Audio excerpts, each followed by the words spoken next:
Auzubillahiminash-shaytanir-rajim. Bismillahir-rahmanir-rahim. Dear students, we have discussed earlier about kingdom Monera, kingdom Protista and different examples of these kingdom. Today our topic is kingdom Fungi. We study its characteristics and will discuss its examples. Now kingdom Fungi, what are the characteristics of kingdom Fungi? That is, some of the organisms, they are placed by the scientists in kingdom Fungi due to these all characteristics. What are its characteristics? Such organisms cannot prepare their own food due to absence of chlorophyll, that is the green pigment.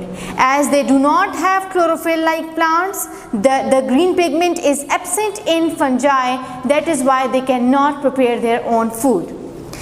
Second characteristics is that is they grow in dark and damp wet places. Damp means wet places where there is so much moisture, when there is humidity, so they grow in dark places and also wet places.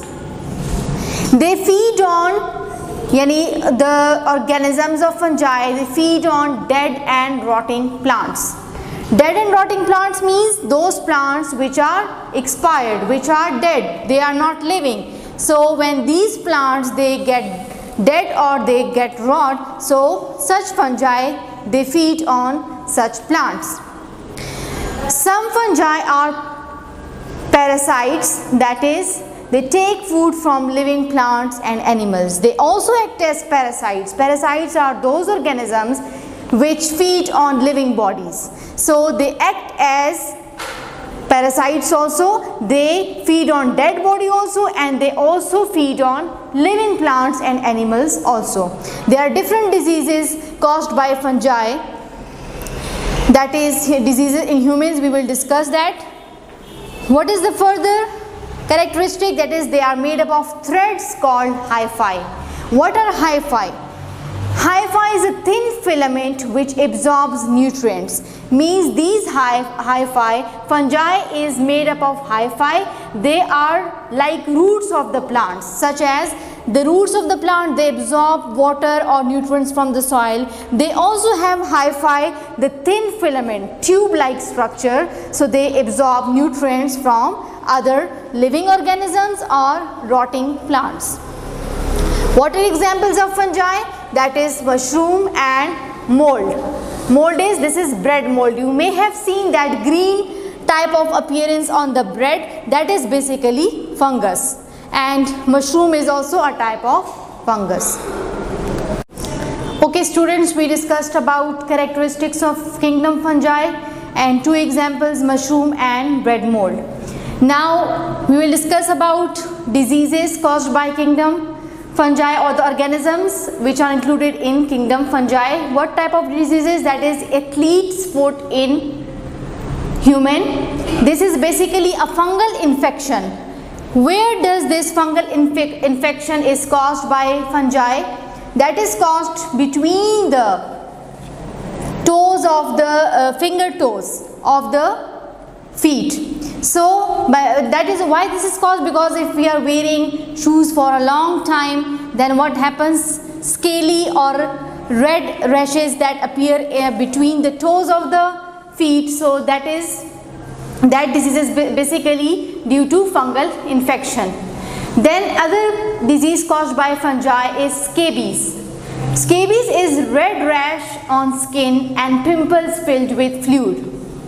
Now these are very large pimples filled with mucus or filled with white fluid, or it can also be in the form of red rash that can be caused on any part of the body, on hand, on foot or any part of the body.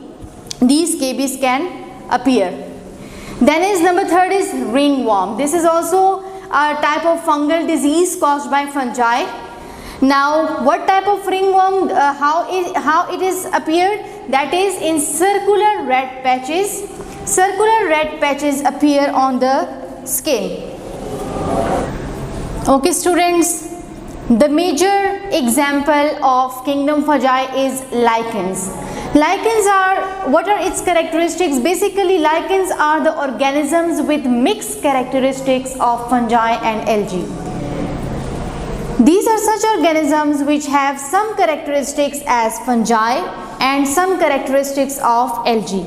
But why they are placed in kingdom fungi? Because it has more characteristics like fungi and less characteristics like algae. That is why it is placed in kingdom fungi.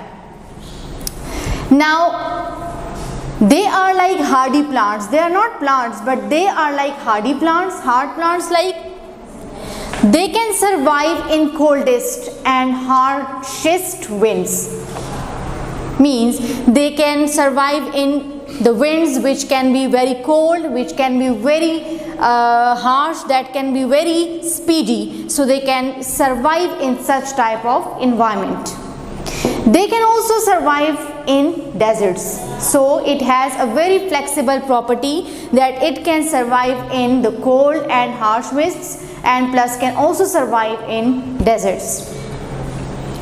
Okay, such lichens, they are like fungi and algae, so they have no leaves, they have no stem, and they have no roots. They can grow on rocks and walls. They can also grow on rocks and walls, and they can live hundreds of years. As they have characteristics of fungi and algae both, so they have a very unique property that they can live for hundreds of years in one place. The last property of lichens is they are sensitive to air pollution, so they are found where air is clean. Means they cannot survive in such area where there is air pollution, or they can not survive in such area which is not clean. So they can live in the area which is clean.